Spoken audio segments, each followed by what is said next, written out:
On a patch of remote rangeland in northern Arizona, a strange procession delivers prairie dogs to a new home. There you go. It's the final chapter in a rescue mission, one that never would have happened without months of volunteer work and the groundbreaking animal research done by Kon I think Slobodchikov. everybody should be aware of this. Some of the burrows are plugged. Slobodchikov is a biologist who specializes in prairie dogs. That's one reason he's on hand as these city prairie dogs are transplanted to an abandoned rural colony. Whoa! Some seem a little upset with their new country surroundings. The environment is so different from what they're used to that they'd probably be saying, what happened? Where are we? And if anyone knows what prairie dogs are saying, So it's Kon gonna be a Slobodchikov. really big challenge. For 13 years, he studied prairie dogs and their language at this colony in Flagstaff, Arizona. Probably hundreds of days, thousands and thousands of hours. So it is very much like a second home. He recorded and analyzed countless hours of sound and came to the scientific conclusion that prairie dogs talk in sentences. They have a fairly complex language, probably the most sophisticated natural language that anybody has decoded for an animal species. And I'm not saying here that these prairie dogs can say Hamlet's soliloquy, but it does show that there's a quantitative difference, but not a qualitative difference between human language and prairie dog language. It's a bond between us and them that will be instrumental in saving the lives of these prairie dogs. For more than a decade, Slobodchikov has been unraveling prairie dog language in this cramped room at Northern Arizona State University. The first one is a coyote call. The recorded calls are fed into a sophisticated computer program that allows him to see what the prairie dogs are saying. We know that there's a word for coyote, human, and this is a dog call, a domestic dog, which still continues to amaze me that they can tell the difference between a domestic dog and a coyote. The experiments usually involve sending threats, like people with various types of clothing or equipment, through the prairie dog community and analyzing how the warning calls change. This particular call comes from our white lab coat experiment, which is what you filmed Jennifer walking through. If we had colors in there like blue and yellow, it would be reflected in fluctuations in here. When I first started doing this, I thought of these as word-like things, human. Once I realized that there were adjective-like things going on in there, this is more like human wearing white lab coat, tall and thin, walking slowly. All in that little burst. Slobodchikov is convinced that prairie dogs have an impressive vocabulary, with different calls to describe every detail of just about every visitor that might wander through their colony. We have deer and elk coming through, and occasional cows, and they have different calls for deer and elk and cows. Do they have a call for a grader? Not for a grader, as far as I know. Perhaps they should have. But perhaps they should. That might have been helpful last Thanksgiving, if any of the prairie dogs had been awake when the graders arrived. The machine spread a thick layer of dirt over a colony of hibernating prairie dogs in a park just across the street from Desiree Johnson's place. And it was graded over so many times that it compacted nearly to the consistency of asphalt. And the prairie dogs were hibernating. Hopefully the prairie dogs will be ready for breakfast tomorrow. Johnson visits the colony at Fox Glen Park often. She knew the city wanted to build soccer fields here, so she and a group of volunteers were making plans to move the prairie dogs. Now, it was too late for at least half the colony. If they could dig out, they would use all of their winter fat that they needed for hibernation and then die, or they would suffocate. Never thought that it would suffocate hundreds of them. Rita Johnson is a city councilor in Flagstaff. She says the grading work simply reflected the general public attitude towards prairie dogs. By and large, people see prairie dogs as a pest. They've been viewed as a nuisance. They left little mounds that your horse would trip in, and they were seen as a pest. It's an old story. When prairie dogs get in the way, people get rid of them. In the millennia before the arrival of the white man, prairie dog communities like this one dominated the Great Plains. They built cities far larger than we have. One, in Texas, had a population of 400 million. It's believed as many as 5 billion prairie dogs lived in North America. Now, perhaps 2% remain.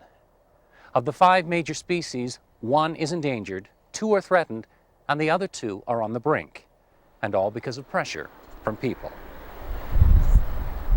In this case, the people pressure has led to eviction rather than extermination, partly because of complaints from people like Desiree Johnson, and partly because of Kon Slobodjikov's research.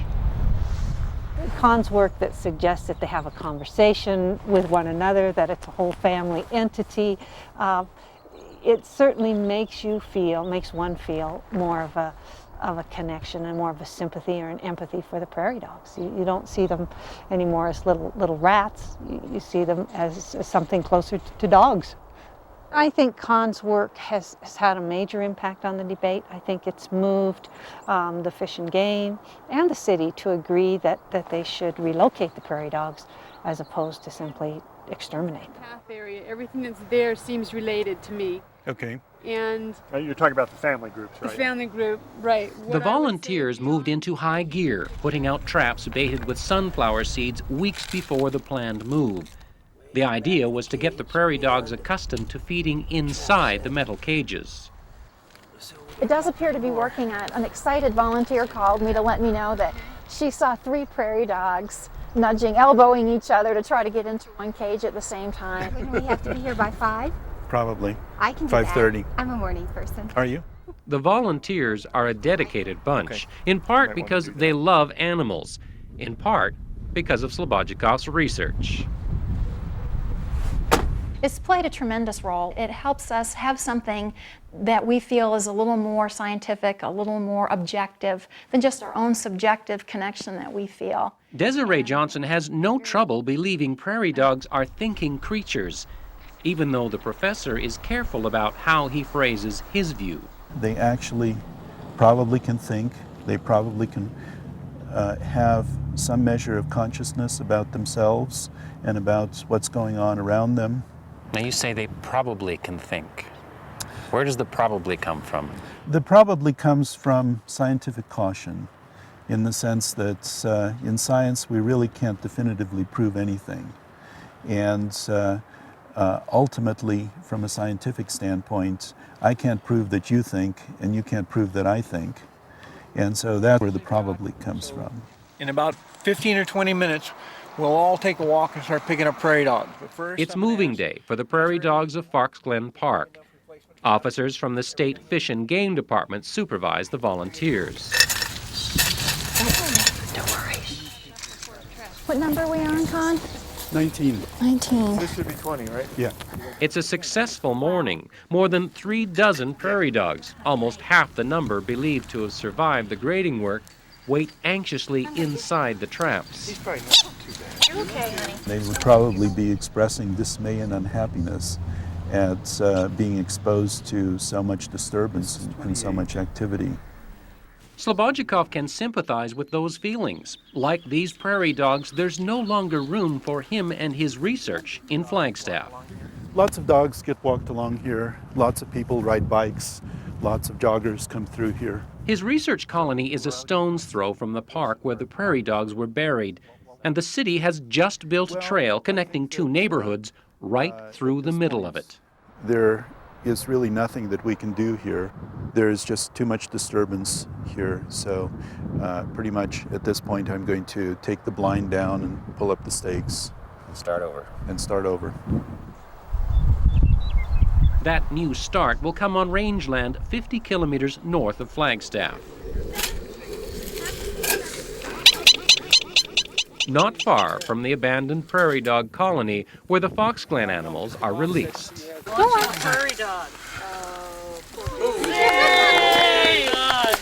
It's a day the volunteers have worked hard for.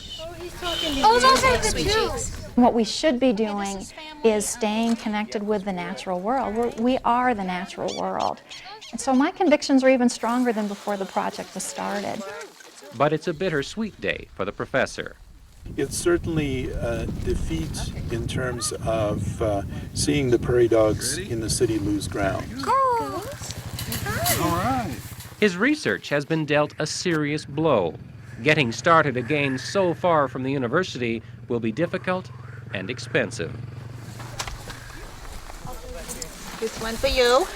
But the fact there are so many willing hands and a new home offered by an old ranching family that doesn't want its gesture publicized is encouraging. Here are people who are willing to give up their time to help out other animals that in a previous time or by other people would have just simply been slaughtered.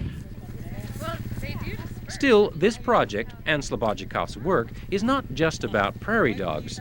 It's about how people relate to animals and how that relationship might change if enough people believe animals can think and communicate. But if prairie dogs are sentient, what else is? Probably most other animals are sentient, perhaps even including insects, And we just don't know it. and we just don't know it. And we have no way at this point of proving it. We think that currently that they're as expendable as test tubes, but what if they're not? What if each one of them is a conscious being? Then it really puts a lot of scientists into an ethical dilemma. My scientific colleagues understand at some level that this is potentially shaking up the whole order. In the animal kingdom, these are the ultimate underdogs. Their contribution to the natural world has never been enough to earn them respect. Perhaps their ability to talk about that natural world in a way that people are beginning to understand will change that. Somebody have a blessing? May your territories be spacious and distinct. Hey, buddy.